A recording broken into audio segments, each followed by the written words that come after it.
What is going on, everybody? Welcome to the Wednesday Swing for the Fences show. Joined by my two boys, Mangone, Gary, breaking down this 9-game slate. Before we even touch on this main slate, I was in Discord a little bit, and man, it looks like RPS is taking everything down on this early slate. So things you love to see. I was not in the streets. Usually don't get to the early ones, usually at the gym grinding that way. But man, RPS every single which way at the top of leaderboards. Hopefully you guys do take it home. Not sure when the slate ends or any of that. But Gary, you probably were in the early streets. Hey, how are they going for you? Is it going to be wrapping up pretty soon? RPS all over the place? Talk about it a little bit.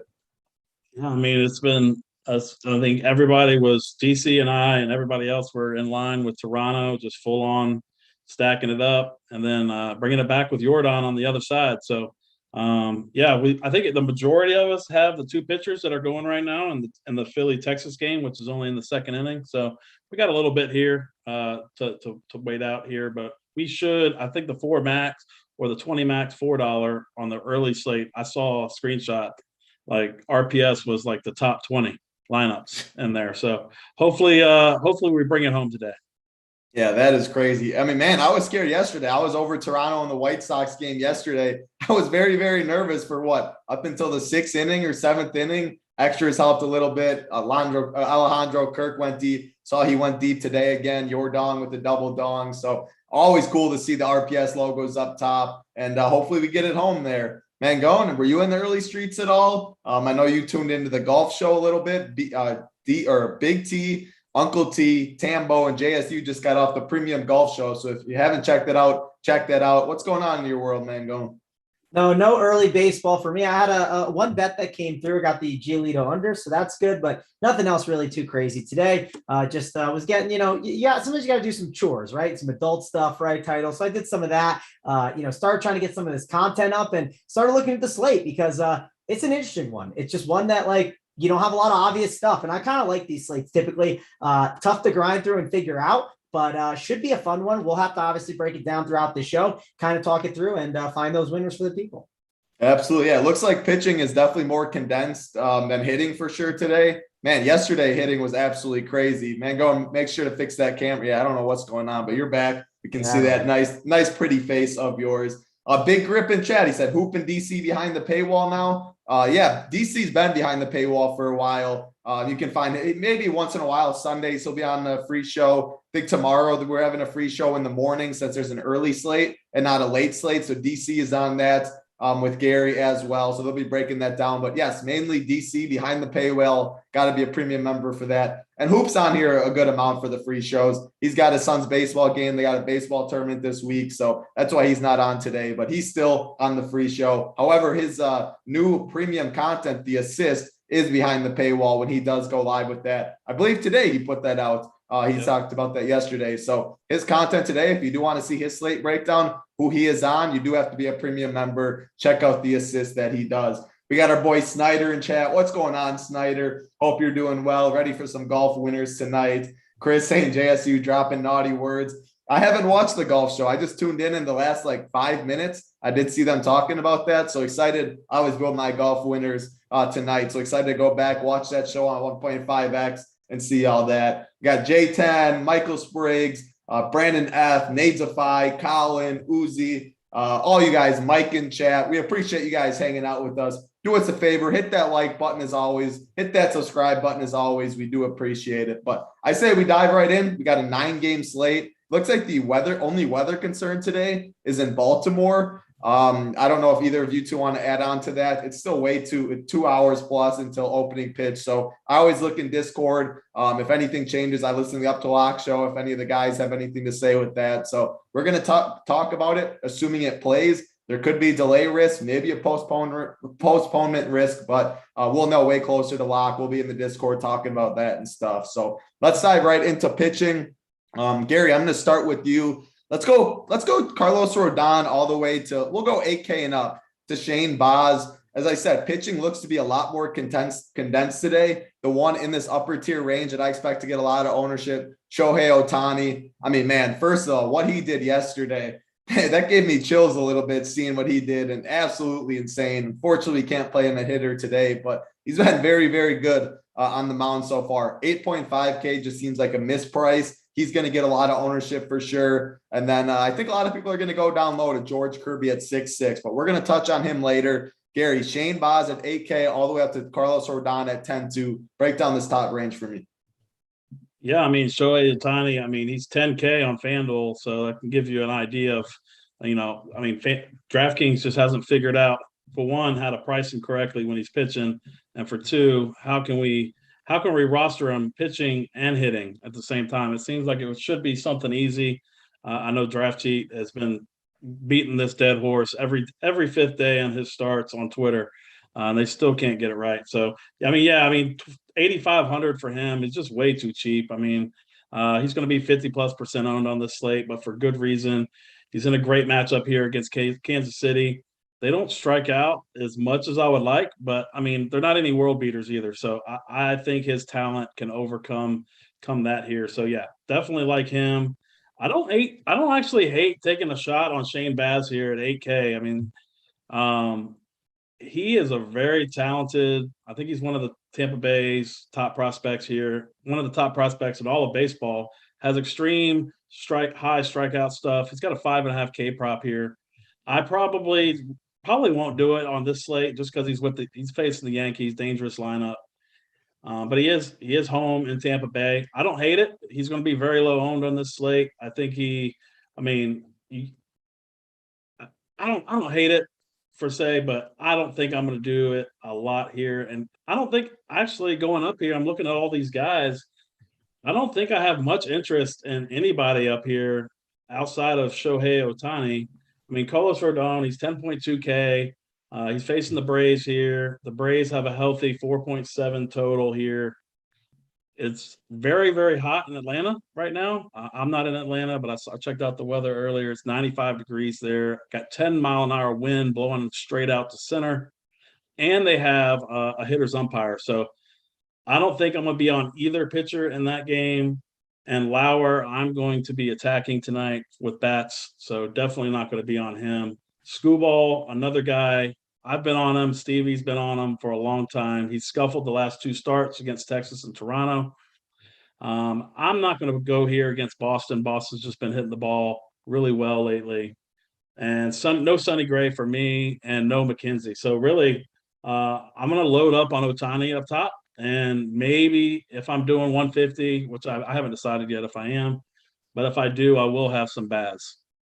I like it. Yeah. Two quick questions for you from people in the chat. First of all, Brandon F said no Buxton in the lineup tonight, so bump to McKenzie. I mean, it definitely is a bump anytime your best hitter is out, but is there enough of a bump? He is 8.7K. It is warm in Minnesota. It's a no for me, but is it a yes for you with no Buxton? Yeah, I'm going to stay away from both of those guys too. They have Angel Hernandez behind the plate, and he's just a horrible umpire for pitchers normally. So, I still like some Twins bats in that game. And then the last thing, Henny Boom said, not worried about fatigue after last night's game. I assume he's talking about Ohtani. I mean, man, you get up to the plate 4 times, 5 times in a game. At the end of the day, just because he hit 2 bombs. Yeah, he does this every 5th day. I mean, this is his routine. He's used to it. So yeah, I'm not worried about that. Yeah, I mean, fatigue, you're talking more NFL, NBA and stuff for baseball. I would not be worried about that at all. But I mean, he's the highest owned pitcher. If you are worried about that, you can get leverage. If that's your way that you want to get off, sure. But I wouldn't worry about that personally. Let's go to you, Mangone. Gary doesn't have too much interest in the top range. I do like what you said about Shane Baz. I didn't really look at him too much, but 5.5 strikeout prop, it looks like pretty much no juice either side. And it is in Tampa Bay, Pitchers Park. It's warm across the country. They're in a dome, which you like. And man, I mean, you look at what he did last game, 7 strikeouts. You say he has good stuff. He put up 25 DK points. There's some strikeouts in this Yankees lineup. It is scary with power and stuff, but I don't mind what you said at all about him. And he should be very low owned. So I like that for sure. Man, going 8K and up, a lot of options. Skubal, Morton, Rodon. Those are names that we like to pay a good amount. Gary doesn't have interest in them, though. Do you? Talk about it. Yeah, man, I'm struggling with this, and I'm not dying to play Skubal. I don't mind Rodon, but man, like the weather, the Braves are definitely better against lefties. Not saying I think Rodon is someone that I want to, pick on or pitch. It's just like I don't think I'm going to either side really. It's just a really tough slate for sure. I do think Ohtani's a really good play and someone I'm going to go to. I've definitely been more down on Ohtani. I haven't been playing him as much this year just because normally his price tag is like really cheap and he's like super, super chalky and he has the ability to blow up. And there's been other pitchers on the slates that I've wanted to go to. I definitely like Ohtani here. I think he's one of the better pitchers on the slate. And I think pitching's a little tough today. I mean, if you look at the top, you got Rodon, you got Lauer, who he's okay, but do I want to pick on the Cardinals here? I don't think I need to. Charlie Morton has looked a lot better, but the wind is blowing out and he struggles against lefties. And we know that Giants team can get pretty left-handed. So I don't know really what to do with pitcher here besides Ohtani above 8K. That's really where I'm landing. I'm thinking Ohtani is going to be my main guy in this 8K and above range. And then I think I'm going to dive down into the cheaper guys. The one thing though I'm trying to think about is if you look at this entire slate, right? When you kind of run your teams, what bats are you dying to pay for? What big bats do you want to jam in your lineups? That's what's causing some of the problems with, do I want to go down to a George Kirby over a guy like a Lauer or a Skubal? Do I want to go to a Montgomery? That's kind of one of the debates I'm having. So I'm definitely pretty locked in on Ohtani. I'm not saying that it's like anything crazy that I'm doing. Obviously, when you see like the single entry teams, the 3 max teams that I talk about in the breakdown, I think I'm just going to eat the Ohtani chalk today. I think it just makes a lot of sense here. And like I said, I have not done that on most slates when he's been on it. But today I think I'm going to do that. I understand going to a Baez like you talked about. But again, I don't really want to pick on the Yankees here. If I do go up to someone, maybe it's going to like a Sonny Gray against like a Cleveland team that, you know, maybe I take a chance on just going with like a unique pitching option at 8.9K, but I just don't see a lot of pitchers that I'm dying to play. It is worth mentioning though, Carlos Rodon, he's a 7.5 strikeout prop. It's not the greatest pitching environment, and this Braves team is a team that can take advantage of him, but you can't ignore that 7.5 strikeout prop for sure, especially when there's a lot of cheap bats that we can get on our teams on this slate. Like we can play O'Neal Cruz again, right, at 2.7K. There just are not a lot of bats that you're just looking to jam in today. It's not like you have the Blue Jays all above 5K that you want to jam in there, or the Dodgers all above 5K that you want to like slam onto your team. So that's one of the big debates. So that's why using an optimizer, I think, is really important. Going into Saber Sim, running the stacks that you like, not Xing out all the top end pitchers, but putting in the proper projections. Maybe you have Kirby projected for like 14 fantasy points and you still got Lauer for like 16, where he's still higher, and it still might jam more of him in there just because that's how the salary works. That's what I think you want to be doing on a lot of slates, and definitely this one. Yeah, I was surprised to see Rodon have that 7.5K prop too with the little juice on the over. It's not very often you see that with an Atlanta team who he's going against with a 4.9 implied total, but he has 230 burgers in the past 2 games. It's tough, man. I agree. Outside of Ohtani, this top range is difficult. So, Mango, it sounds like outside of Ohtani, you'll be living in this cheaper range more. Talk about 8K below. Obviously, George Kirby, I think he will be the highest owned in this lower range. I think it goes Ohtani, then him. He's pitching in Oakland, good ballpark, not a team we're really scared of. The kid's actually good. 6.6K for his talent is just a complete misprice too. So, are you going to a Jordan Montgomery in a ballpark that we like targeting pitchers for? You going to a Adam Wainwright, a Jared Eichhoff? I mean, talk about this lower range because outside of Kirby, it's kind of rough, I think. Yeah, I definitely think I'm going to look at these guys that are cheaper. But I will say, like I mentioned before, what I'm going to do is I'm going to run some 5.3s and then I'm going to run some 5.2.1s. And I'm going to run it with like Rodon at like maybe 17 DK points. And then I'll probably have Montgomery at like 15, where like he's the better value point per dollar guy. But if salary matters, right, and it's just like I can get up to a Rodon, I'd rather get up to him if I could, as long as I'm not sacrificing that much. So I will make sure to look at that. I'm not just going to X those guys in the pool. But Ohtani's definitely my favorite guy above 8K. In the cheap range, there's definitely a couple guys I want to talk about. I do want to talk about Jordan Montgomery. I think he's a really good option that you can go to here. Love the ballpark. Tampa Bay is not as good of a team right now, so definitely want to consider him. Another guy that I don't think is going to gain a lot of ownership, and typically not a guy that I look to play too much, is Michael Wacha. And I think at times, like we've tried to pick on him, and it just hasn't worked out. And this is the reason I'm considering Michael Wacha a little bit is, yes, his strikeout rate is low. I think it's around like 17 to 18% right now in the year, but he's going up against the Detroit Tigers, who are very, very terrible against these righties, right? They are definitely a team that historically has been so bad. I know DC mentioned that tweet out there of how bad they've been this year. So I think this is a spot where Michael Wacha at like no ownership could definitely be a really interesting play on this slate. I think Kirby is a really good option. I do want to see what Oakland does with their lineup, because I kind of mentioned this before. Kirby struggles more against righties than he does lefties. So if Oakland's slamming in lefties rather than righties, I think that's going to be actually better for Kirby. So I think Kirby is in play for sure. Definitely something that you can consider. And I think maybe like Daniel Lynch is kind of in play. My only issue is like, I would only want to play him if I think the Angels are like the chalkiest offense on the slate. I think on these slates where it's like really difficult to figure out which offense is like the best one on the slate, what happens is one team just gets absolutely steamed up. That's what I've noticed so far. And I think the Angels offense could be that team that gets steamed up. And if they do get steamed really high, well, what happens? Daniel Lynch becomes a really interesting leverage play and has been pitching a lot better. So I don't know what I'm doing with Daniel Lynch yet. I want to see how the ownership builds up as we kind of lead up. That's why listening to Up the Lock show is really important. Checking out all the tools around the industry, not just on our site, check out what other people are doing, because you have to know what the industry is doing as well. I think it's a very important part of playing tournaments. So I think that Daniel Lynch is definitely going to be a pitcher that I'm considering. I don't know if he'll enter my, single entry 3 max pool, but he's someone that I'm considering for sure because of the leverage factor if the Angels get steamed up.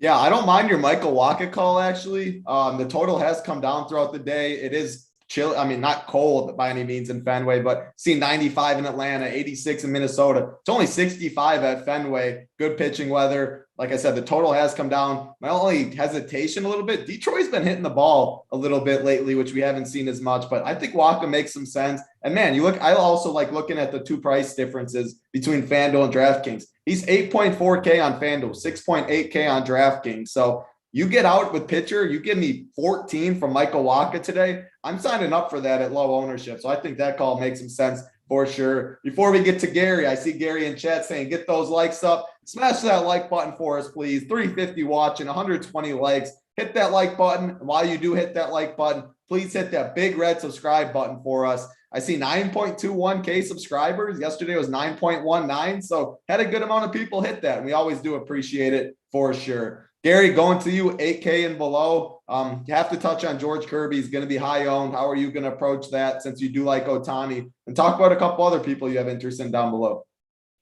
Yeah, I mean, I'm definitely with Mangone on the Wacha call. I mean, he's a perfect pivot from a chalky George Kirby. I mean, but man, this spot for George Kirby can't get much better. I mean, he is not a 6.6K pitcher, but 29%, 30% ownership is what I'm seeing. And Wacha's around 10%. So definitely a good pivot there. Like both of those guys a ton. I can't do Daniel Lynch. I'm not a Daniel Lynch guy. So I'm not going to go there. I'm not going anywhere below George Kirby on this slate. I do have a lot of interest in Jordan Montgomery, though. 7.4K. He's going to have a little bit of ownership as well. But, man, he's been super consistent. He's too cheap. I mean, given he doesn't have the traditional strikeout upside, but he's going 6-7 innings, 4 out of the last 5 starts with 20 DraftKings points and 3 of those starts. So very safe option there. So, yeah, I think I'm just going to stick with Montgomery, Wacha, and Kirby down here in this range. Are we going to get another triple dong for Isaac Paredes against Montgomery like he did in Nestor Cortez yesterday? Because that was pretty hurtful. I mean, I hope not. I mean, that ended a lot of people's days pretty early yesterday. Man, triple dong. Yeah, I had plenty of Nestor. That definitely hurt. So yeah, let's wrap up pitching, Gary. I'll go to you. Give me your top 4 pitchers in order. How would you say? I mean, it's got to be Ohtani number 1. Then I'm gonna go actually Jordan Montgomery, and then George Kirby, and then Michael Wacha. I like it, man. Going top 4 pitchers today. Well, I'm going with Ohtani number 1 for sure. Going Montgomery 2. Let's slide Wacha into 3, and then maybe this is a little contrarian. I'm kind of leaning on like maybe pushing on Rodon a little bit because just I feel like when I ran lineups earlier, like I feel like an Ohtani Rodon team is not going to be that hard to do. And you're going to be able to still get some really good stacks in. Again, that's something else I want to run out there and kind of see and look at some teams because I'm not sold on my offenses yet. It's worth mentioning that too. Like there's just not this like clear-cut offenses. I don't feel as confident. So like I'm going to try to get in a Rodon who's got a 7.5 strikeout prop. I feel like I've been overlooking that. So that's going to be my order. Kirby's at like my 5. I like him, but I do think there is some like ways that it could go really poor. Yeah, I don't mind it. If you play Ohtani and you play Kirby, if that is your pairing today, you have to recognize that is the chalk pairing. Bats looks like it'll be pretty spread out at the end of the day, but you're going to have to go a little more contrarian, whether it's the bottom of the order, whether it's a team not too many people are on. It is a 9-game slate, but just know those 2 definitely will be the most popular. Let me talk about this real quick hitting wise. Like, so I think when you see, like, if you remember like a week or 2 ago, I forget when it was, but we had the Cubs Wrigley win game. I think it was last week, right? We had Coors Field and we had all these crap pitchers against like Boston, against the Cardinals who were hitting the ball. Like, we had so many good spots that were like above 5 totals that it was hard to see one of those miss. That's not the case on this slate. And when that's not the case, there's definitely a lot of merit to eating that chalk. There's a lot difference between like Coors chalk. There's a difference between Cubs Wrigley chalk. There's a difference between 3K chalk at the point guard position. The chalk today at hitters is not as good as normal slates. And that's where it's best to kind of move and go to a different route and try to find a different way to go. That's just something I want to mention. Now, I'm not saying the route that I mentioned is for sure the correct route, but that is the strategy that you need to be taking on this slate. And I think that that's something I want to be looking at. Like, if the Angels are the number one offense that everyone's going to go to, I don't think I want to go to them today. Now, I don't know if that's for sure it. We'll obviously talk about it as we keep going, but that's definitely the slate strategy you need to be using on this slate when it comes to the bats. Yeah, and like you said, today with bats, I think it's relatively spread out. If I had to pick one team that'd be the chalkiest, yesterday I thought Pittsburgh, just because of what their prices were. Today, I'd probably say the Cubs. If you look at their implied total, guaranteed the 9th inning at bat, you look at their prices, they're also very cheap. So that would be what I say. But again, I don't think there's just one clear team that is chalk, but that is what I would say. And we talk about all the time in baseball. It's a lot easier it's baseball at the end of the day. Anything can fail. We saw Strider yesterday. We saw Nestor Cortez. But it's easier to predict pitching than it is hitting. So fading very chalky hitting is a lot easier, in my opinion, than it is for pitching. But yeah, I think there's plenty of options to go. You just have to know, if you do go Ohtani, if you do go George Kirby, know that you have to be different when it does come to bats. We're going to go game by game as always. We're going to go get you the stacks, hopefully get you the plays of the day when you guys hit that like button, hit that subscribe button. But we have a lot of premium content going on. Again, we touched on a little bit Mangone's new single entry and 3 entry strategy that he puts out every single day. Hoop, he does the assist, a 30-minute breakdown of how he looks at the pitchers, looks at his hitters, how he's attacking the slate. That is up on the premium side. Golf, always big prize pools, no different this week. Big T, Tambo, Uncle T, JSU just did that show as well. So lots of premium content. Of course, the playbook, core plays, cash chart as well. Early slate's been very, very good over here. Hope some members, I see some members in chat that have good sweats going on. So hopefully we can finish that out. If you aren't a member and you do want to be one, RPS Cedar 25 gets you 25% off. Make sure you get in the Discord because, like I always say, that is my favorite part. So let's go. 9 games on the slate. Hit that like button, hit that subscribe button as always. Let's go. First game on the slate, though. We got the Chicago Cubs, the Pittsburgh Pirates, Keegan Thompson and Jared Eichhoff on the mound. Again, it's very warm in Pittsburgh like it has been this whole trip. 86 degrees. We've seen some runs put up, mainly on the Pittsburgh side. I think the Cubs get more ownership than Pittsburgh today. It is worth mentioning, though, O'Neal Cruz now in the leadoff spot. Shortstop, his price raised a little bit at 2.7K, but probably not high enough. Gary, go to you. How are you attacking this game for bats? Yeah, so it's hard for me to play these Cubs when the chalk. I just don't like. Like Mangone said earlier. It's very easy to get different, and I'm gonna get different by playing an actual good offense that's not chalk on this slate. I don't think I can go to Chicago here. The lefties are all in play here versus Eichhoff. He's been somebody we've picked on for years in DFS. I'm just gonna go a different route here. I do prefer the Pittsburgh side. O'Neal Cruz has just been beasting it since he came up. They took away his outfield eligibility today, so he's only available at shortstop. And he raised his price $700, but $2,700 is still too cheap here. Brian Reynolds, also a good play. This Madras dude, $3,600 in the outfield, really cheap, good play.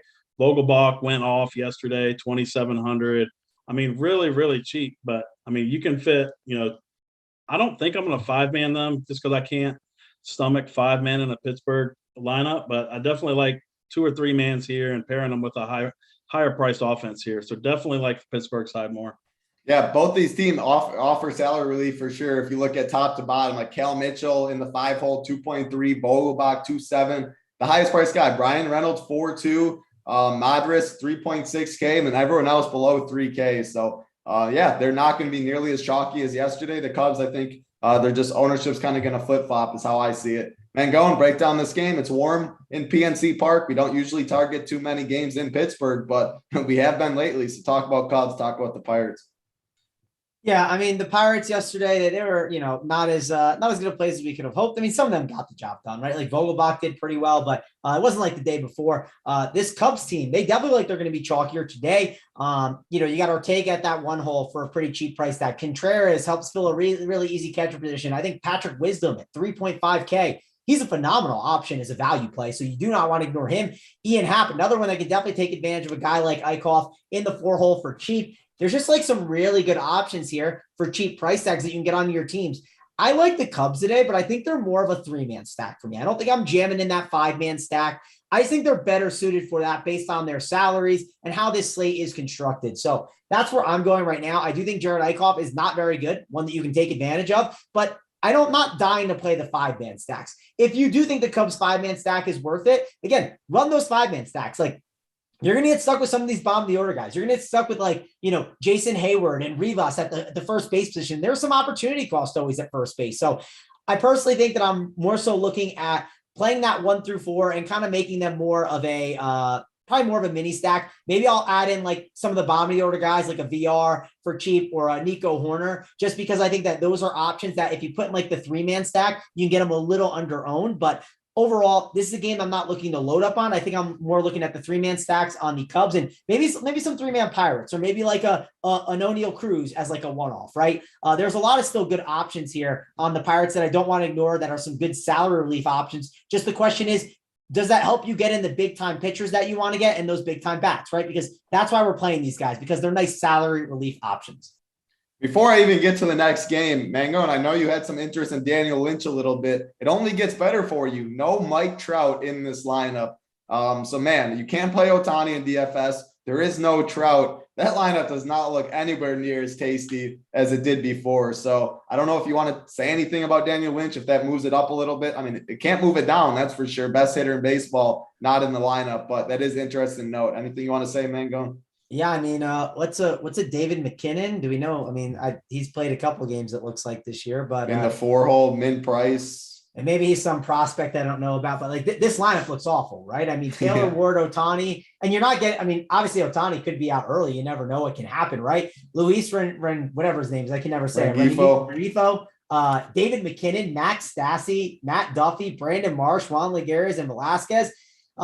It did also matter, right? Because I thought the Angels could have some ownership, and that was one reason why, but I'm not ignoring Daniel Lynch here. I don't think it's a bad option to consider. Just the thing I'm going to struggle with, Title, is like, what bats are you spending on? Like, as we go through these offenses, like, what big bats are you jamming onto your team? Trout was one of them. Now that one's off the board. That's what I mean. Like, so like you might not need to go down there. Like, you can make arguments for these guys, but it might not be worth it just because I don't know what bats I'm jamming onto my teams today. That's the real struggle I'm having. I don't have a Coors Field. I don't have a win game. I don't have Boston just in an absolute prime spot where they're going against some really crap pitcher. Like, so it's just, that's one of the struggles I'm kind of going through on this slate, and you have to look at, and that's where I think the optimizer is going to tell you a lot of answers here of what to do. Like, put your 5 favorite stacks, run that, and then keep the pitching pool. Do not X out Carlos Rodon. Don't X these guys out. And maybe what's going to happen is you won't get any Daniel Lynch. Maybe you won't get any Jordan Montgomery. It just could be the case because your bats, you might just have a lot of cheap ones where the math just tells you got to kind of grab the raw points at pitcher today.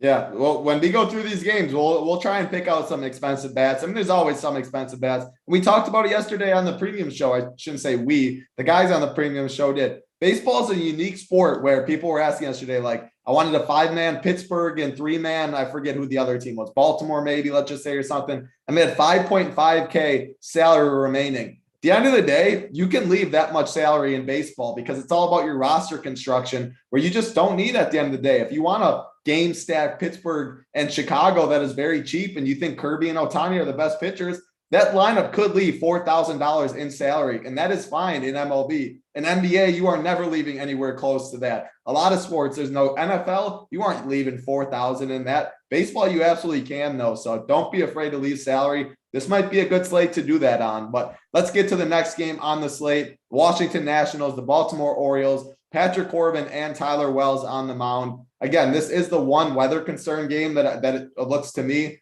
If there's any other weather concerns, you guys could talk about it, but we're going to assume it plays. However, be on the lookout whether there could be a delay. I don't think either of us have interest in pitchers here, but maybe if there is a postponement risk, we'll talk about it in Discord. But Man, I see Patrick Corbin on the mound. I like attacking Patrick Corbin. Baltimore does have a pretty good implied total. I think this Baltimore side makes a lot of sense. As far as the Nationals, you're talking about spend up bats. Juan Soto, I can always play a Juan Soto. I think he makes some sense here, 5.3K. I'll go back to you though, Gary, because I know you were on Washington a little bit, the Bell Soto mini stack. You going to go to Soto today? How do you think he ranks amongst the spend ups? And then talk about Baltimore. Yeah, I don't think I'm going to go back to Washington here. Wells has just been pretty good recently. He's done enough to get the job done. By the way, I think the weather in this game is going to be fine. I think most of the rain has already passed. It's on its way down to me actually, coming from the north. So I think this game will play fine, but I definitely prefer the Baltimore side like you do. No Cedric Mullins in the lineup, but that's fine. Versus the lefty, Austin Hayes leading off 4,100. All these guys are really good plays. It's just going to be hard for me to play this team when I do like some high-priced offense on this slate, and we'll get to that in just a few minutes. But I don't think I'm going to go here, and I prefer like the Pittsburgh cheaper guys over Baltimore. So not much interest for me in this game. Yeah, makes sense. I definitely have a little more interest. But yeah, you can't play everyone on this slate. Mangone, I'll go to you. Baltimore and Washington. How are you approaching this game for bets? Yeah, I mean, the weather is going to matter here, obviously. Patrick Corbin's not very good. This ballpark also is not the best ballpark, but they got some power and pop in their lineup. Like, for instance, like if you look like Austin Hayes, Trey Mancini, Santander, Mountcastle. I mean, that 1 through 4 has a lot of power. You can obviously go to some of these other guys down here. You can go to the catcher option as a punt. You can go to Nevin. You can go to Chirinos, Mateo, or Martin. But like, how many of those guys do you want on your teams, right? And that's why, again, the Orioles might just fit. They might fit the mini stack just a little bit better on this slate, mainly because a 5-man Orioles stack, I just don't know if like there's enough power and pop for it to get home. Now, the good thing is, again, there's not cores, there's not the win game. So like, obviously the scores you might need tonight might not have to be massive. Maybe punting a position might be worth it today because the position's just such a dud, right? Maybe catcher doesn't go as well. Like if Contreras duds at the position, maybe having a punt catcher is worth it or some other option. So think about that when you're kind of building out your lineups. I like the Orioles. I don't know if they're going to make the 5-man stack, but I think they're going to be very highly considered for the mini stack for me, for sure. My probably favorite option there would be probably Mountcastle in this spot. I think he's definitely one that can go yard here tonight against Corbin. If you had to pick Adley or Robinson Chirinos at the catcher position, because you only can play one. If I'm playing this Baltimore team, I'm definitely going to play one of them part of my stack. Do you have a lean, Mangone? Yeah, my lean is probably, it's really simple. It's probably Chirinos just because of like the salary, but if salary doesn't matter. You don't like expensive bats. Yeah, let's just say it doesn't matter. Typically I like to punt the position completely. It just depends what you do. And that's where these 5-3 stacks might not be as viable today, where 5-2-1s could make more sense, where like maybe you go up and grab like, you know, if like Mike Trout was on the slate, right? You go up and grab a Mike Trout. Maybe like in your 5-2-1s, like let's say you run 5-3s and you're leaving $3,000. Maybe it makes more sense to run a 5-2-1 and grab a Byron Buxton instead at the outfield spot. He's not in the lineup either. Buxton's not in the lineup either. Jeez, I mean, what is happening here? We don't have any. Ronald Acuna. Let's just say him. But it's against Rodon, but I like Acuna. We'll get to that. But there's not expensive dudes on this slate, it feels like. But if you run, so this is the point I'm getting. If you're in like SaberSim and you're running your teams, and when you run them all, you see that a lot of your 5-3 stacks are naturally just leaving $3,000 on the table. Change it to 5-2s and see what those are, right? Those might be better on the slate. I think it's a good thing that you want to be looking at today, because I think you are going to have opportunities to leave a lot of salary more likely than not. And I'm not saying that you can leave salary in baseball. I think it's perfectly fine, but it might be worth it just to upgrade it and maybe get you like a contrarian guy to spend up on. Who knows? Maybe because we might not have as much salary to spend. Maybe that some of these other guys that are expensive gain some more ownership. We see that on FanDuel all the time. Like you think you're getting Byron Buxton as a one-off at like, you know, lower ownership, and he comes in at like 30%. It just doesn't matter because on FanDuel, everyone wants to spend their salary. So again, these are some things to talk about. I'm curious to see if Big T's core is going to leave salary on the table today, because he's someone that is very comfortable leaving a lot of salary on the table. So that's something I'm going to look at today when his score comes out. So just some really good talking points with this slate, because it's definitely a different one. It's not your normal MLB slate. It's a crazy one, especially when the chalk pitchers are 8.5K and 6.6K. Like there's going to be, I think leaving salary on any slate's fine. on this slate, it definitely makes sense. As someone said in the chat, Rafael Devers isn't in the lineup either. Like a lot of these big boy names are getting the off day today. So it's a good one for sure. And you did mention about the people, or you did mention about Big T and his core and his player pool. He now has that up on the site. I don't know about right now if everything's up already. I assume not, but he is doing that for MLB now that NBA has ended. So you can see what route Big T is on. He was on the premium show yesterday as well. You do have to be a member for that though. RPS Heater 25, get you 25% off your first payment. So let's see, we got 400 watching right now, 170 likes. I'm not going to say 300. It has been 300 every single day, but usually there are a couple more people watching. We want to get you the plays of the day. So I'll say let's get 100 more, 270 likes for the plays of the day. That should be doable. You guys will get it done. We still got, 6 games to talk about or something. So 270 likes for the plays of the day. And while you're hitting that like button, please hit that big red subscribe button. New York Yankees, Tampa Bay Rays, Jordan Montgomery, and Shane Baz on the mound. It's in Tampa, Pitchers Park. We have a total of 7 with 2 solid pitchers, I'll say. I'll go back to you. Someone said in the chat, Aaron Judge. He's in the lineup. He's an expensive bat. I'll never say no to Aaron Judge. I would prefer a Ronald Acuna or something, but what's your approach for bats in this one? Yeah, I mean, if you want to play Judge as a one-off, I'm never going to say no to it, but not dying to jam him onto my teams for sure. It just depends on who that what change would be, right? If the change is some really bad outfielder that I don't want to really go to and just kind of fits that stack, maybe I will go to the Aaron Judge, especially if I feel like my stack is unique, right? If you have like a stack that's like all 5% owned and Aaron Judge's ownership at the top, it's okay to eat that, right? Again, this is just general strategy talk of how I think you need to build out your lineups. I think full lineup ownership is what matters the most when you're kind of building out your teams. We see it in PGA all the time. We see it in MLB all the time too. So I think Aaron Judge as a one-off is fine. Not someone I'm like prioritizing though on this slate. Not someone I'm trying to jam onto my teams. At the end of the day, this is a 7 total. This game is in Tampa too. Not the best ballpark. There's other spots I'd rather go to. I think I'd rather JD Martinez against a lefty as a one-off in the outfield rather than like an Aaron Judge today. Yep, makes some sense. Gary, going to you. Yankees, Tampa, any bats for you? Nah, I like both of these pitchers quite a bit, but like Mangone said, I mean, you can always play Aaron Judge here, Anthony Rizzo even at 5,500. Both great, good options. I'm not terribly in love with it. I'm going to be going other places here. No bats for me. Makes sense. Next game on the slate, Detroit Tigers, Boston Red Sox, Tyreek Skubal and Michael Wacha on the mound. Again, it's only 65 in Boston right now. It's not as hot as it is across the country. 2 solid pitchers. Skubal's very respectable pitcher. Michael Wacha, we all have some interest in today. So I'll go back to you, Gary. Any bats for you in this one?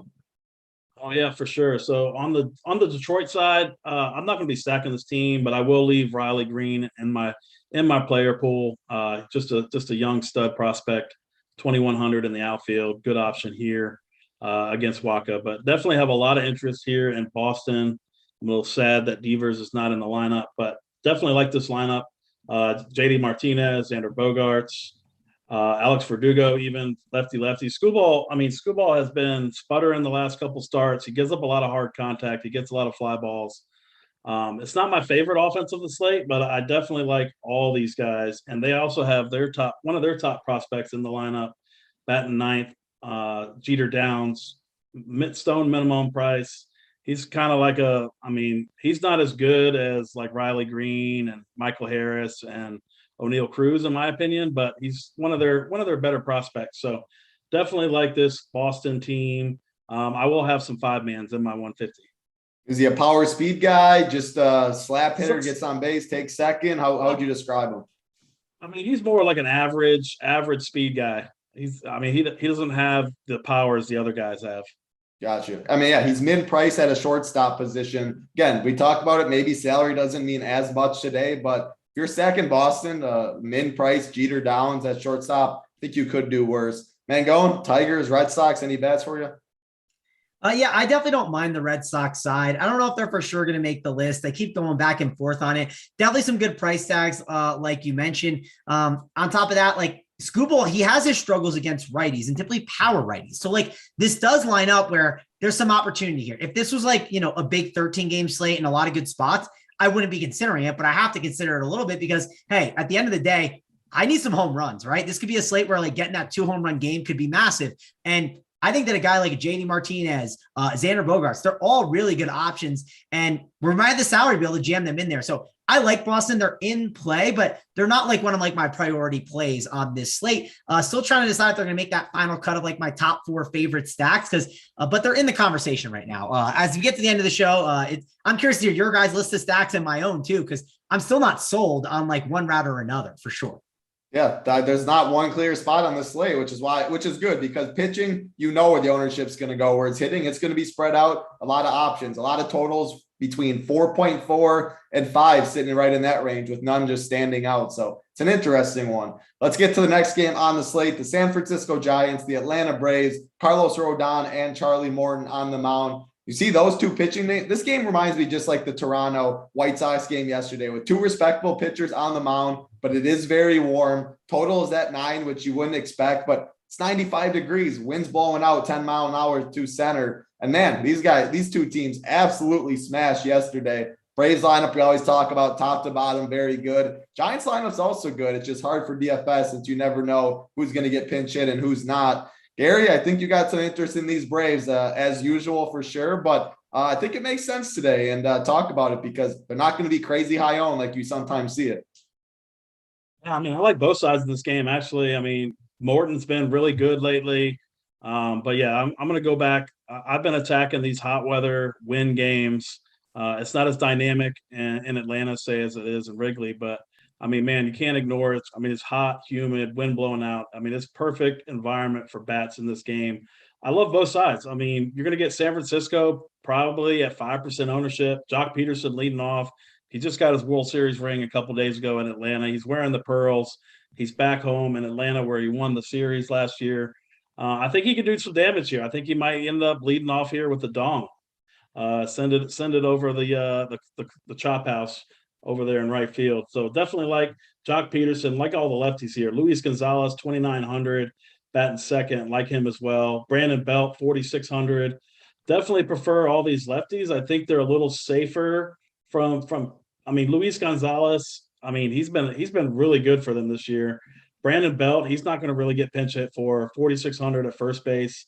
Like him a lot. Austin Wynns, like, tore everybody a new one yesterday. Everybody was on Strider. And he goes out and he puts up a 30-piece. I definitely won't be going back to him. I wouldn't be predicting that again in this spot. But, yeah, definitely like San Francisco. And, man, Atlanta is – I don't think they're my favorite stack on the slate, but they're right up there. They're probably my second favorite stack on the slate. I mean, if you just look at these numbers for the last 30 days versus left-handed pitching for the Braves, I mean, William Contreras is leading the way.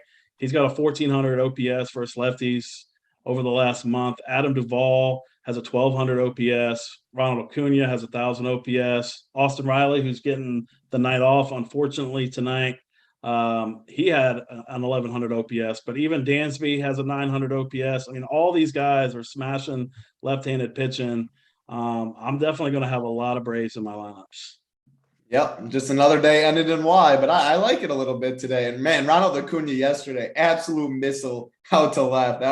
He got all of that one, that is for sure. Can always play him. Mangone, talk about the Giants, talk about the Braves. It's warm weather, solid total for two respectable pitchers. How are you attacking this one?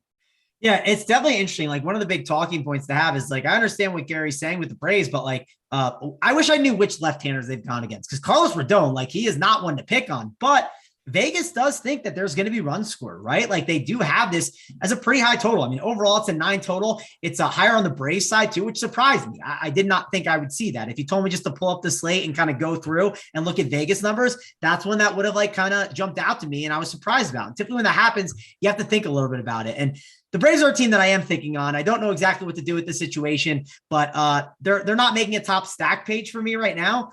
Maybe I can get sold on it, but it's tough. And maybe I just need to agree with Vegas. Sometimes that's like the better route to take. I do think these Giants are in play. It is worth mentioning, Charlie Morton has pitched a lot better. If you look at some of his recent numbers, and it's worth mentioning, kind of like I said with the Braves, the teams he's played have been pretty easy, right? The one game was in Coors. He had 8 strikeouts, but that is in Coors. That's not obviously an easy place to pitch. Then he got 12 strikeouts against the Pirates, and then he got 9 against the Cubs.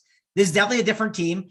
Giants can definitely get a hold of him. They have enough lefties in the lineup where Morton does have his struggles against lefties naturally. And I do think you're going to get the Giants a lot lower owned, right? That's the key. I think you're getting these left-handed bats at low ownership. They have a lot of power and pop. It's going to be 90 plus degrees, wind blowing out. So that's kind of the reason I'm more on them. And I like the Giants here in this spot. There's definitely some upside and some good opportunity here in rostering them. So like the Giants more than the Braves here in this spot.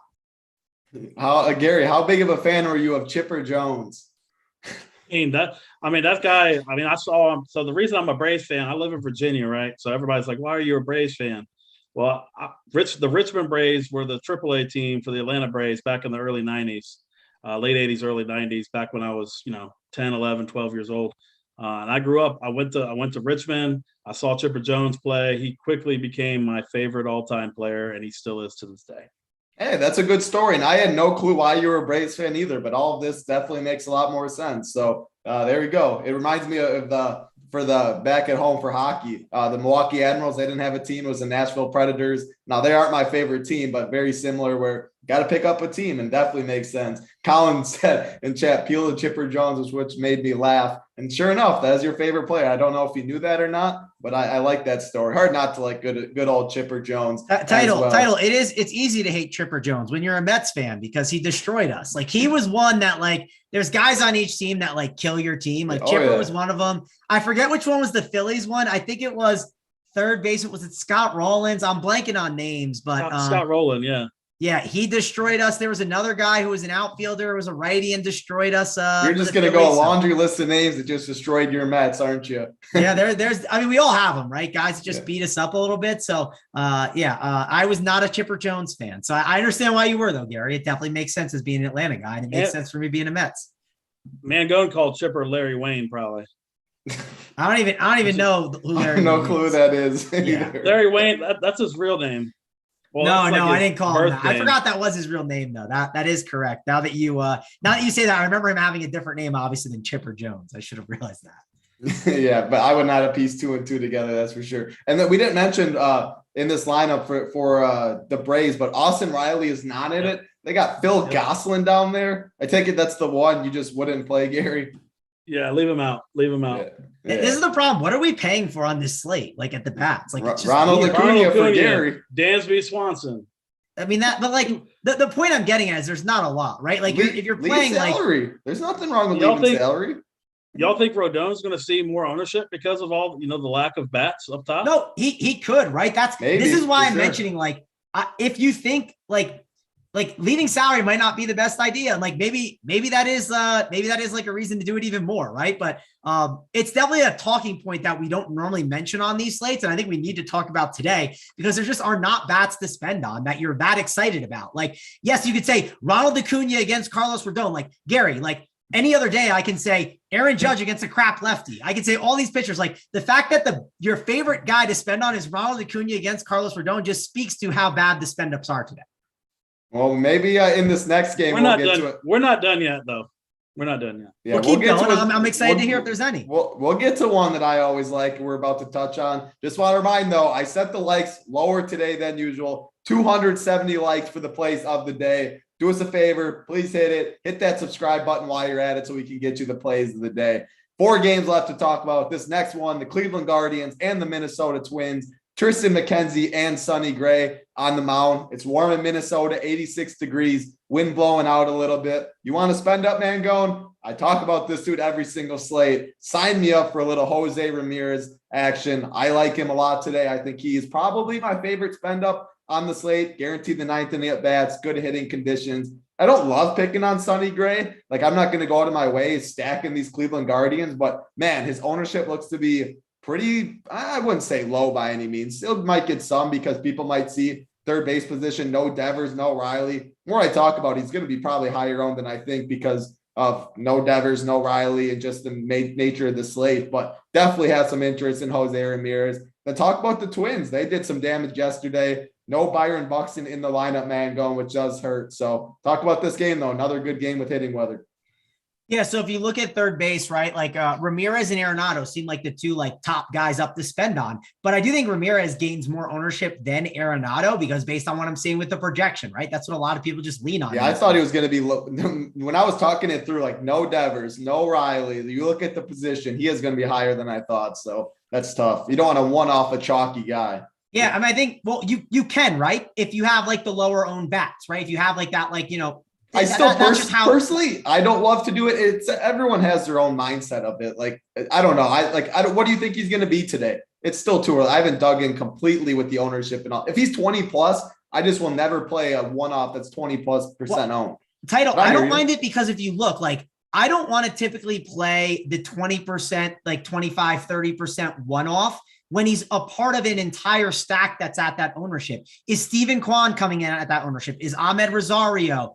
Naylor, those guys aren't really gaining that ownership. So I'm fine with it in these scenarios because typically what you want to do is you want that entire 20% just to sink. You want to absolutely just plummet and be at the bottom of the leaderboard. So I think it's fine in this scenario, especially with it being third base eligible and with a lot of ownership going to Jonathan VR and Patrick Wisdom as spend downs, where I think it's perfectly fine. I do prefer Nolan Arenado over Jose Ramirez, and I like this Cardinals offense a little bit today, which we'll get to shortly, but I think the Jose Ramirez thing is perfectly fine.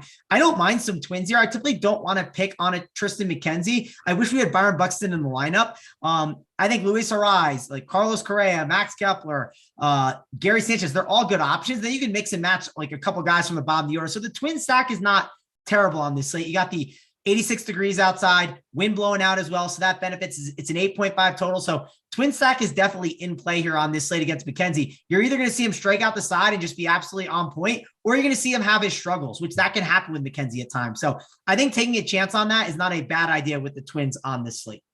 Yeah, JSURab's not going to be 20%. The second I looked into a little more, like you said, the Cubs guys, there's Arenado. He's going to get some ownership, but it's definitely not going to be that high. Gary, Twins, Guardians, how do you like this game for bets?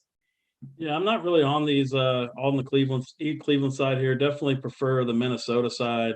I mean, man, I don't think many people realize how good this Luis Ariz guy is. I mean, his price is steadily climbed. He's 5,100 now. I mean, I don't think many people are going to play this guy. I mean, he was just 4,700 yesterday.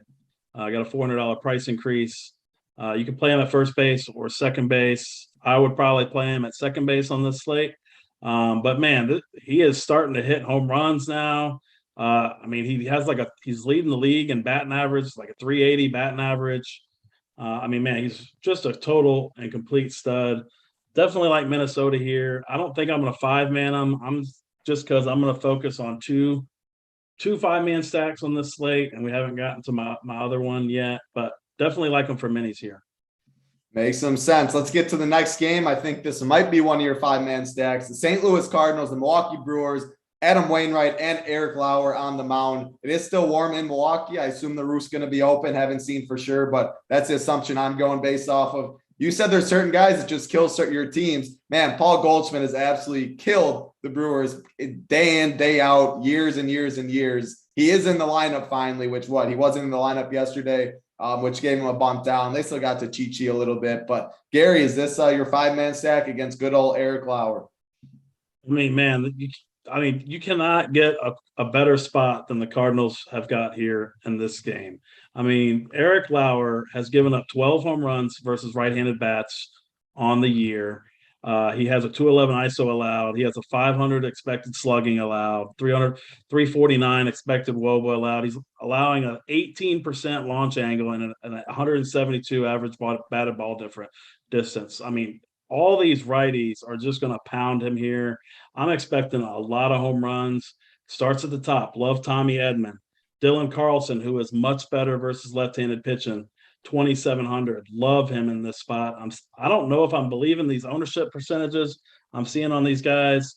It's not going to be as high as you think. I mean, their implied total is lower than what you think it would be. Just like yesterday, I thought it was lower than what it would.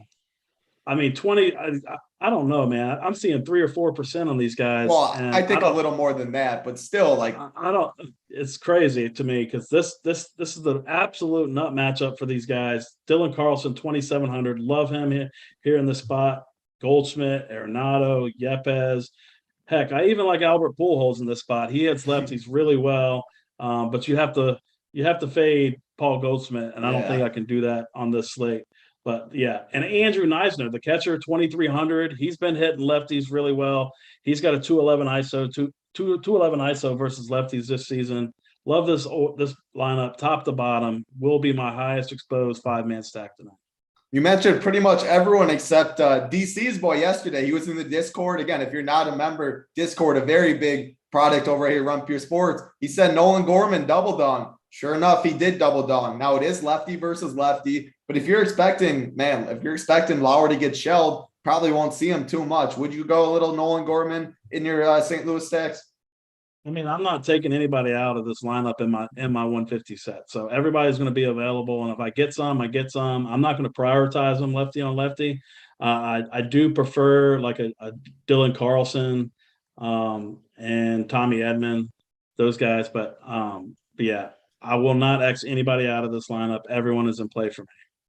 I like the idea of going Paul Goldschmidt at first and then Juan Yepez in the outfield, because he's dual position eligibility. He is first and outfield eligible. It's like the Jared Walsh Ohtani situation where two people that are first base eligible, one of them has outfield as well. Everyone knows how loaded the outfield is. Just a little way in baseball to get you different. If you like the Cardinals, he's in the 3-hole. Yepez in the 5-hole. Might as well throw Arenado in that stack too. So, and if you want to go Pujols instead of Goldie, you can. But man, if I'm playing the Cardinals, I am playing Paul Goldschmidt. That is for sure. Man, going Cardinals, Brewers. How do you like this game? Yeah, I mean, I don't want to like call like names out of guys and like, put basically like make them be like the best play of the slate. But like Albert Pujols, like, can we X him out for Goldschmidt? Like, can we? I mean, that's okay, right? I mean, if you're playing 150, I hear what Gary's saying. Personally, though, I just can't click that name over, especially on a slate. We're saying that salary doesn't really matter. Again, we say this, we're talking time, we're taking time out of our day talking about Pujols. He's going to go yard today. That's just how this show works. So here's my question, Gary. How many lineups do you have to play to have an Albert Pujols team? How many lineups? What would it take? It's got to be 150. I'm not playing him in 20 lineups or less. How about 100? 100? You still playing Pujols, or where are we at? What's the number? 150 for sure? No, probably. I mean, I'd probably do it 100. He's gonna dong now. It's just literally. I know. I just figured why not. I mean, everybody. It's like clockwork on the show. Somebody starts talking crap about somebody, he's gonna have a massive night. Except Jackie Bradley, what did he do yesterday? I know he did. He's not even in the lineup. He probably didn't do anything at least, which I was chirping him a little bit. But carry on, man. Going. Yeah. I mean, Goldie's definitely going to be on my course, so I'm just throwing that out there. Yeah, I'm not fading Goldie in my main team. Correct. No you definitely, I would not want to fade Paul Goldschmidt in this spot, or as I like to call him, we overuse the word GOAT, but like Paul Goldschmidt. I mean, the man's been crushing it this year. At least this year, dude's been a monster for sure. So I'm definitely down for some Paul Goldschmidt. I'll be on him. Juan, I'll definitely be looking at him. He's a good option. And they're up and down this lineup. There's good plays that you can go to. You could make the argument that like the Cardinals lineup is so good. Like maybe you don't put in like an Andrew Kanizer or whatever his name is. I always butcher his name, but if you need the salary relief, it's perfectly fine. But I don't know if you'll need the salary relief that much. It's Kisner, I guess. Someone in chat spelled it out. Kisner. So there we go. Now we know. Thank you. Thanks, Bobby. Yeah, thank you. So Andrew Kisner. The Brewers are not like a team I want to completely ignore. Like Adam Wainwright's not a guy I typically pick on, but not someone I'm scared of right now. And I think there are some good options you can go to. Feels like not a bad mini stack opportunity, like a Christian Yelich, Rowdy Tellez, Omar Narvaez. That does not seem like a bad route to go for sure. So there's definitely ways that I think getting Brewers on your team is not a bad play today. It's a 9 total overall. I think this is definitely a good game to target for sure. And the roof's going to be open in this game. So that's obviously a plus. Yeah, it's warm. Their roof is open. That is confirmed. And you look at it, we're talking all this stuff about the Cardinals, which I agree. I think the Cardinals are a good stack. The Brewers are favored in this game. They're minus 120. Their total has risen throughout the day, sitting at 4.7 I'm seeing. So you can't ignore the Brewers in this spot. I think it's a good game stack. I'm going to keep saying it. My favorite bat in this line, if I play them, is Tyrone Taylor. I love how he's down there in the 9-hole instead of the 4-hole and stuff. 2 nights ago, we got it done. 2-run shot. They won 2-0. But man, I will play a lot of Tyrone Taylor part of this game. I think a little game stack. BVP too. I'm not a BVP guy too much, but I'll never say no when you hear stuff like that. The dude just absolutely mashes. And like I said, love him in the 9-hole more than 1 through 4 where he was a little bit. So it's an interesting game. It really is. I like this game for DFS.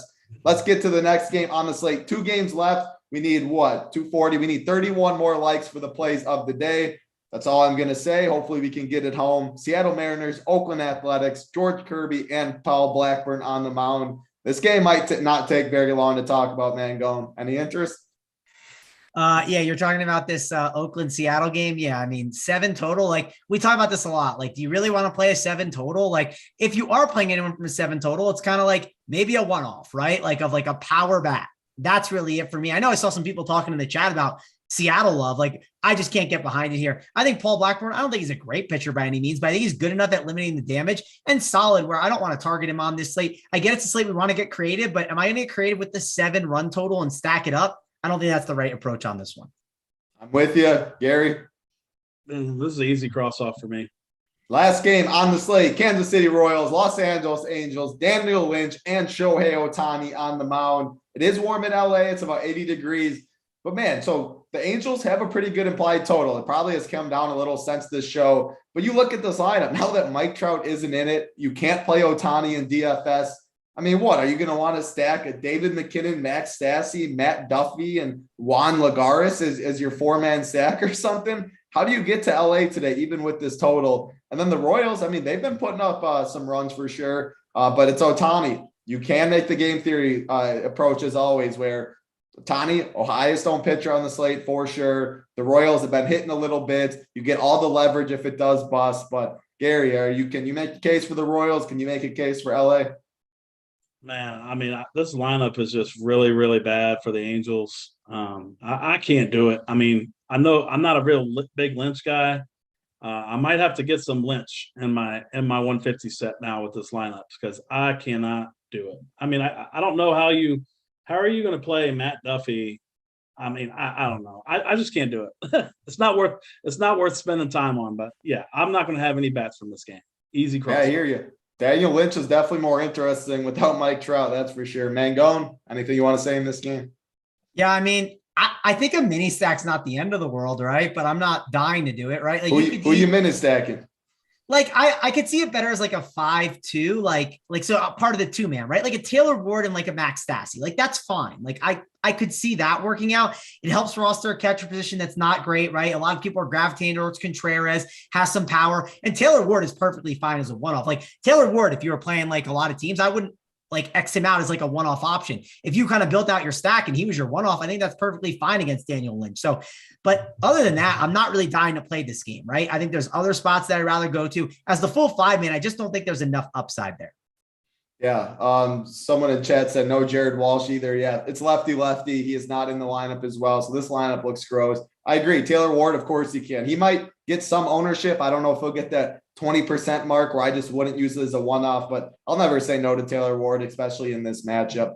That is all 9 games on the slate. We're going to go to the stacks. We need 18 more likes for the plays of the day. I'm going to look back in the YouTube after we get these likes, after we get these stacks. And if we're at 270 plays of the day, we're going to get them. If not, that's going to be a little hurtful, but then it'll be in the Discord. Hit that subscribe button while you're all at it as well. We always do appreciate it. I'll start with you, Mangone. Give me your top 3 stacks today. Oh yeah. I mean, stacks are tough today, man. I still don't have my like stacks set up on my breakdown. It's really difficult today. It's hard to make that decision. I'm going to lean with the Cardinals as my number 1 stack. We'll go with them. Number 2, I'm going to go with the Giants. And then number 3, let's go with the Red Sox. Let's hope we can just get a hold of Scooball. And then 4, I'll put like the Orioles in there just because I think they're a good option as well. I like them more as a mini stack, I think. So you can make the argument for the Red Sox too. Like a lot of these just feel like they're better for mini stacks. So maybe I'll just like load the boat on like one offense, like the Cardinals is my 5-man and just mix in some mini stacks. Maybe it's a good day to like have a tighter pool. Definitely something to think about for sure when you're building out your lineups. Yeah, I think that's a good point. If you want to see where Mangone does end up final, got to check out his single entry and his 3-entry max article that goes up. I'm going to say I like that St. Louis Brewers game stack. I'm going to say that is my favorite. And then I like the Orioles a little bit too, if you want to mix that in. Assuming weather is good. Gary said it looks good right now. Again, we're still over an hour out from first pitch. So if that changes, we'll be in Discord. But that is the only game to monitor for weather. Gary, give me your top 3 stacks. Yeah, it's got to be St. Louis number 1, Atlanta number 2, and then Boston number 3. And my favorite cheaper stack is Pittsburgh. I like it. I'm going to look at the likes pretty soon, but first I want to touch on the underdog promo code we have. It's Run Peer, gets you a matching deposit up to $100. Simon does a great job with the best ball content. Snyder is on the shows as well. Hoop has been on the show. That Josh Larkey is the guest. I think I'm going to be making my best ball debut on Monday. Yesterday I drafted a couple teams. Usually I am in the streets now that just is baseball going on at night. You'll see me in those little $25 drafts. I'm getting going on them. So maybe you'll see a little Titletown in there. Give me a shout and I can check your team as well. But Run Peer is the promo code, matches up to $100. And if you're not a member, you want to see who DC's on tonight. You want to see who BigT is on. Want to see where Mangone's finishing up with his single entry and 3 max. You want to see who Hoop is on with the assist. You do need to be a member for that. It's all premium. The assist is Hoop's thing. RPS Heater 25 is the promo code. Gets you 25% off. Let's see what the likes. 279. We appreciate it. Got the likes home. So let's get to the plays of the day. I'll go with myself first with the SO play of the day. I'm going to go with my boy, Tyrone Taylor in that 9-hole. Talked about him. Gary even adds a little bit of BVP, which I'm not a BVP guy, but it never hurts to hear. Dude's a complete stud. Should have very little ownership, 2%, 3%, who knows, in that 9-hole. So I like that game stack. I know Gary's going to be all over the Cardinals. Mangone, I like the Cardinals. Run it back a little with the Brewers, who are favored. So Tyrone Taylor, the SO play of the day. Who do I go to? I'll go to Mangone. Mix it up a little bit. The Sweet Travis play of the day. Who do you got? Yeah, I'm going to go with a guy. It seems like everyone's on Jose Ramirez, right? So let's go with Nolan Arenado on the Cardinals at third base. Like him a lot here in this spot. You're spending a lot of salary on him, but hey, we got money to spend today. Don't you worry. So give me Nolan Arenado. Looks like he's coming in. Maybe he gets steamed up. I could see it getting up to 10 or 15, but it's not going to be egregious. I'm not seeing him coming in at 30%. It'll be fine. So like Nolan Arenado, he will be my guy that hits a home run tonight, and he'll be my play of the day. I like it. Gary, going over to you, the groundhog play of the day. Cap it off for us. Yeah, I'm going to stay with that same team. We're going to go about half the price of Arenado. Dylan Carlson batting second against Lauer. I'm not going to call a double dong I'm not as good as DC, but he's definitely going to hit one tonight.